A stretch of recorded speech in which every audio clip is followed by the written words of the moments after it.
Hello there! Welcome back to Lucid9, where I hope the series somewhat ends soon.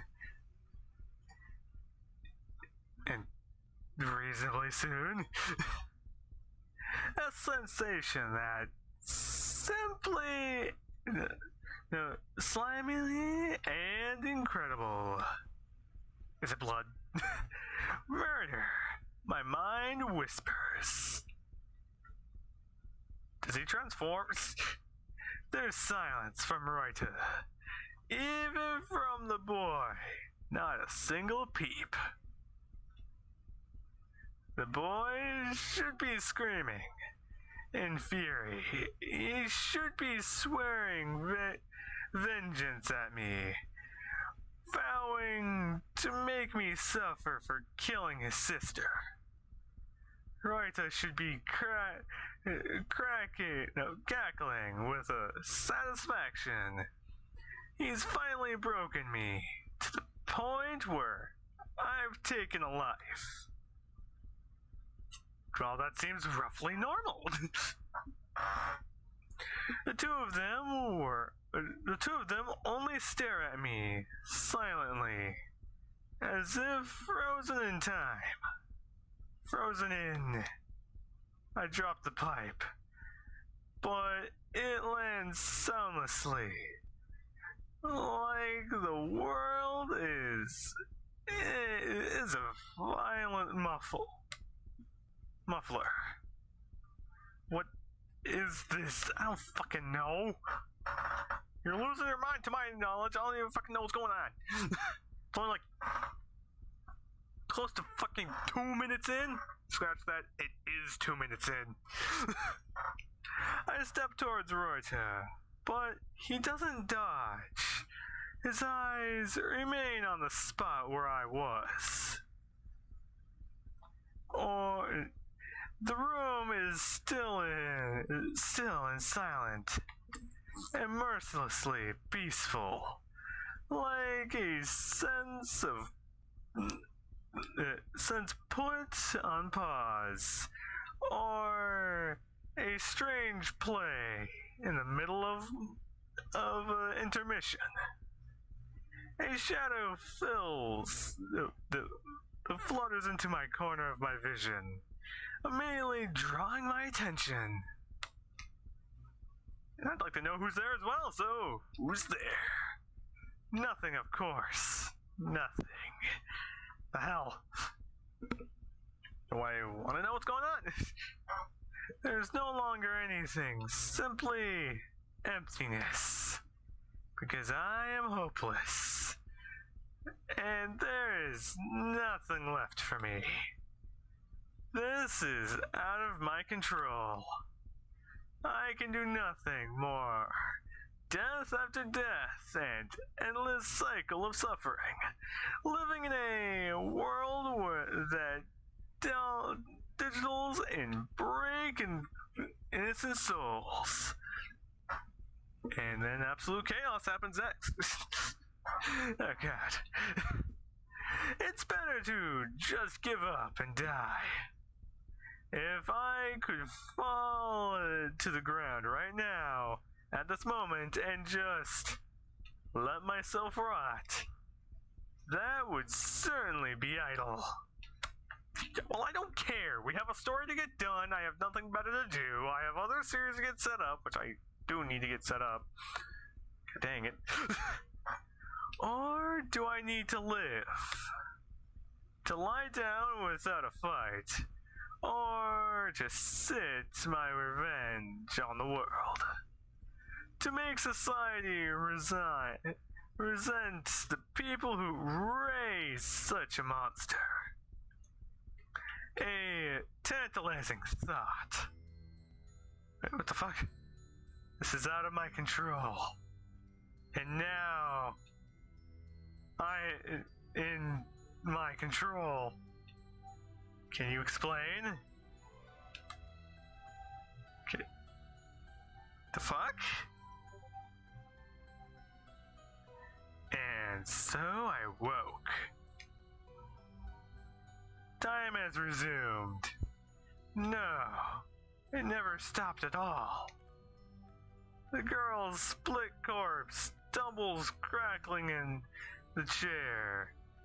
If I bothered to look, I would probably see organs soothing out of the skull.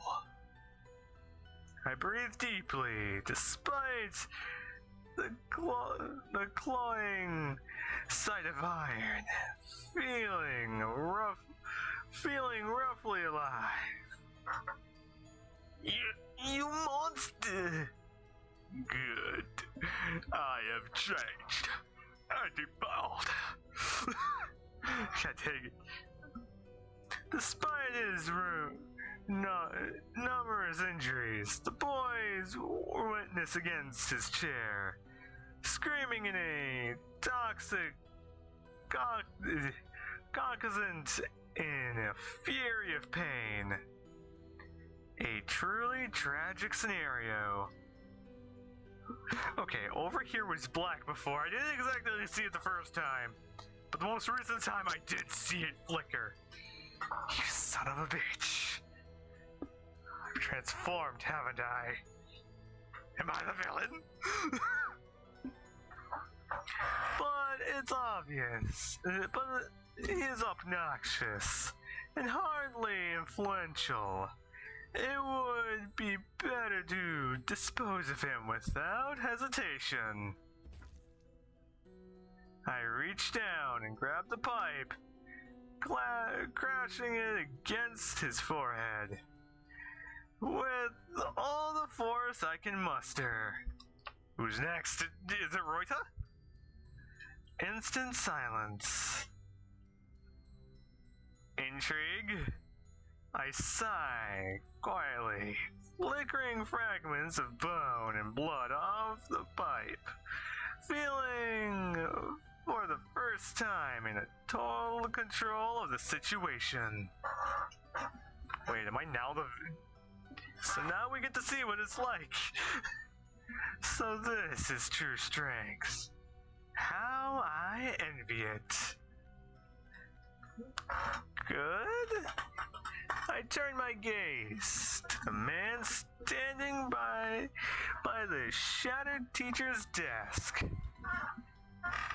And his face is utterly still, masking with years of long pictured, but I can sense new wings of terror. Beating beneath his breasts. Breath. Impossible. I'm not gonna read that again.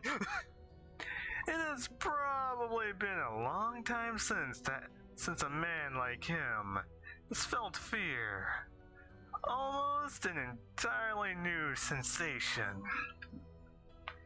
I smile absently.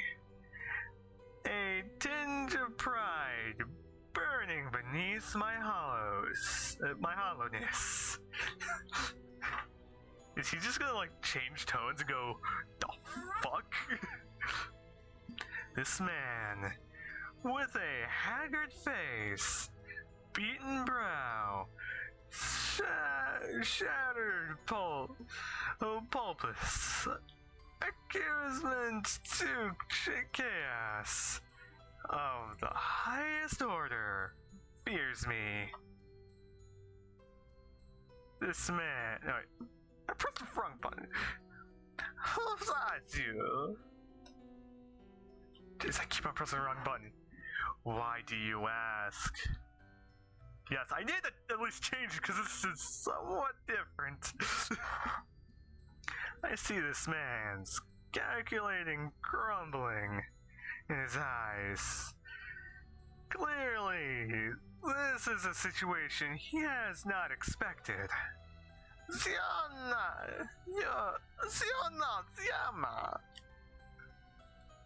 Nonsense. There's no one else I could possibly be. Intrigue? He's simply limited by his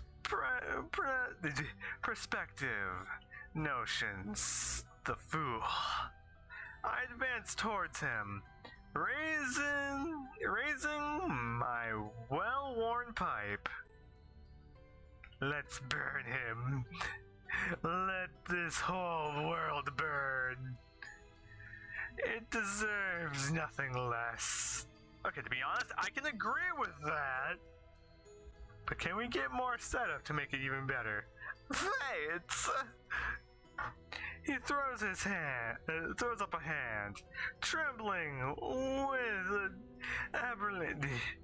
looking for a way to escape. He is such a brave man, and yet so cowardly. Okay, you're willing to kill kids, but yet you're not willing to be killed? You fool.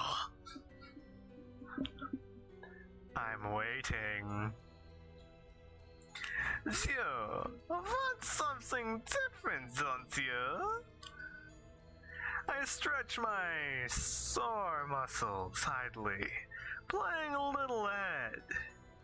Heed to the knife clenched tightly in this man's hand.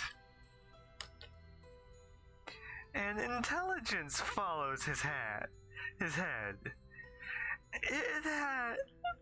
It'll this time, but even though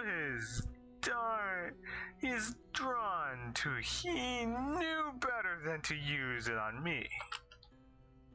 What could you possibly mean? That's, you're gonna die. This man is still for a moment. His eyes flicker down to my open rib cage. Wait, your rib cage is open? But the knife stayed at his side, intended to raise his unarmed hand, pointed across the room towards the board window, the eclipse, the edge of the classroom. I know that look in your eye. Why are not so different, you and I? Coming from the person who is scared to die? Oh. This seems like a perfectly accomplished moment to chuckle, but not even a smile crosses my lips intelligently. You want bloodshed? I can help you with that. Am I getting the bad ending? Can I save Rhea? God dang it. Why am I questioning this now? You will gain very little from killing it. We, as opposite to letting me help you. I tilt my head, humming quietly. I set a sensible offer, but I suddenly flash forward, holding my pipe with both hands. Reuters reflexively swings his knife, but his actions move like mud to my eyes. And does he block it? I easily catch his blade against my pipe and drive the largely to rotate it into his own chest. The knife sinks softly into his flesh. He stares at me, agape. Well, did we kill the killer? What's going on here? You could not have been more wrong. about what I want. Unfortunately for you. Here! I jolt my grip, thrust the knife deeper in. His gasp for breath, with gargling sounds, no doubt the result of blood flushing through his lungs. Well, we kind of killed the killer? On this point, I think it's like best to just end the episode here because he's dead. So, I hope all you guys have a great, wonderful time. Great day too, but is killing him the best option? Either way, I'm gonna end the episode here. So, I hope all you guys have a great, wonderful time and wonderful day too. So, I'll see you guys next time. Like, question more.